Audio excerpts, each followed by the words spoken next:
Hey folks, Fernando doing another video for more survivalists, and I just want to show you guys the Marlin Papoose, which I believe is one of the best options in terms of a survival rifle as available today. It's kind of split. I think the Ruger 1022, the takedown model, is also a strong contender for that best spot. The Papoose is very popular as well. Guys like I've seen videos from Nothing Fancy and Sensible Prepper. Both of those guys love the Papoose, and I completely agree. It's just a fantastic survival rifle. I've seen it described as well as a bug out rifle. Survival rifle, at least for me, would be the more correct term because of that military pedigree that it has. The survival rifle is nothing new. It's a concept that started after World War II for the military, so as to provide a compact, lightweight gun, usually a takedown model that could be used when a pilot or someone else was stranded behind enemy lines and needed a gun, not so much so as to fight, but so as to procure food. And sure, it could be used as a weapon as well, but mostly the idea was a 22 caliber compact gun, and for that the Papoose, also known as the Marlin Model 70P, I believe, excels. It's a very lightweight compact gun. The case kind of deceives that a little bit because it looks big, but it's very, again, the weight is nothing, and this is mostly padding, so you can just snug this nicely behind a seat or something like that. So for lots of people that may be thinking, okay, maybe I have especially these days, you have your ARs with short barrels and such, and the folding stock and arm brace and all those things, you're still talking about a weapon setup that it's quite a bit larger and bulkier, not only because of the gun, but also when you start adding these things up. Here you have 100 rounds of ammunition. If you had an AR instead, magazines and ammo, it would be quite a bit bulkier than this.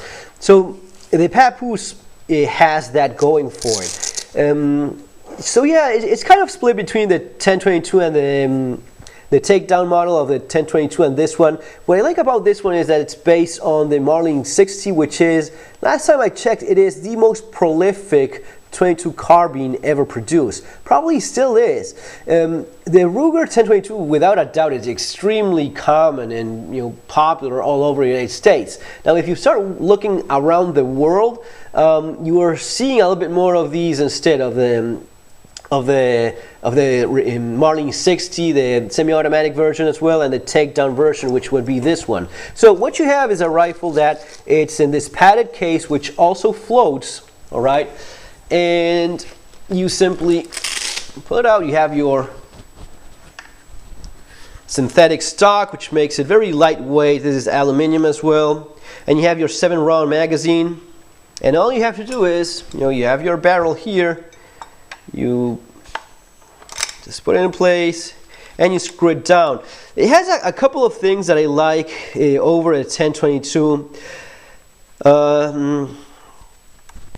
You have the barrel. I think it's a little bit more accurate. It's a micro groove barrel, which shoots very, very well. It may seem as if it's not all that accurate because of the, you have your takedown barrel and such, but it just groups very well. It's protecting the front sight nicely. Let's see if I can get that there. So you have that very visible front sight, which is plastic but well protected. Stainless steel, which makes it ideal for that survival role if you're thinking of the gun getting wet, weather and such. I've been very happy with it. You have a 7-round magazine, which is the original one, and then you have these 10-round magazines. This would be one of the things in which the Ruger does better. You have more options, aftermarket options. I believe there's a 25-round magazine as well available for this one, for the Marlin. But then you have these ones that are 10-round mags. They're super slim profile. You can just throw a couple of these in your pocket, and it's not bulky at all. One of the things I don't like that much about the Ruger is those boxy, square, rotating magazine things. This, at least for me, this is what a magazine should be. Something that's flat, thin, simple, also simple to clean. I'd say it's probably more durable as well in terms of being a little bit less careful with these. These should be rather durable magazines. They're very well made as well. It's nicely constructed.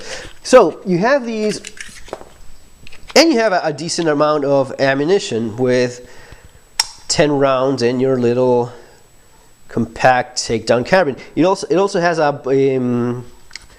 it stays open in the last after firing the last round, and you have the slide bolt release here, so you quickly can change your magazines. You run out of ammunition with one, you put a fresh one, you drop lever there, flies forward, and you're ready to go.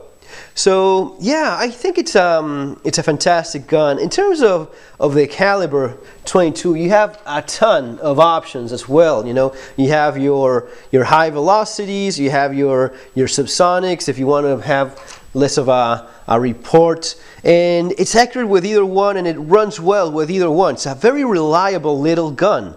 So what more could you possibly ask? Something that's lightweight. You can hold this with a finger. So super lightweight, accurate. You have this nut that you can adjust it by hand, but you have the tool here for putting a little bit more pressure, and that's really what I think the manual says that's what you should be doing, and that's what I do as well. You have the case already there, so why not give it a little bit of nothing too crazy, just a little bit of a tug there so as to keep it firmly in place, and it's going to be staying like that for hundreds of rounds. It's not going to be unscrewing on its own anytime soon.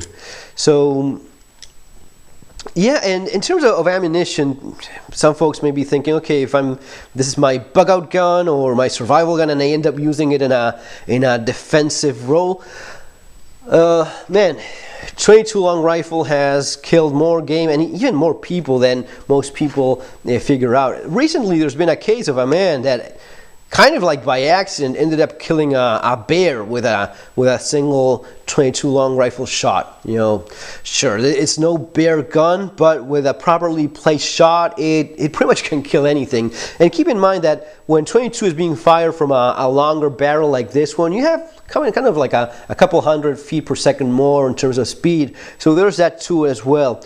Very fast to shoot, of course. And if you get those larger magazines, maybe you have a little bit more versatility for using it for defense, I suppose.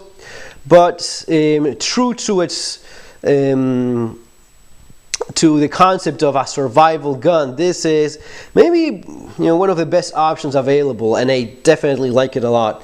So that's gonna be it, guys, for now. Remember to subscribe to the channel. Take care. Have a great day. See you on our next video.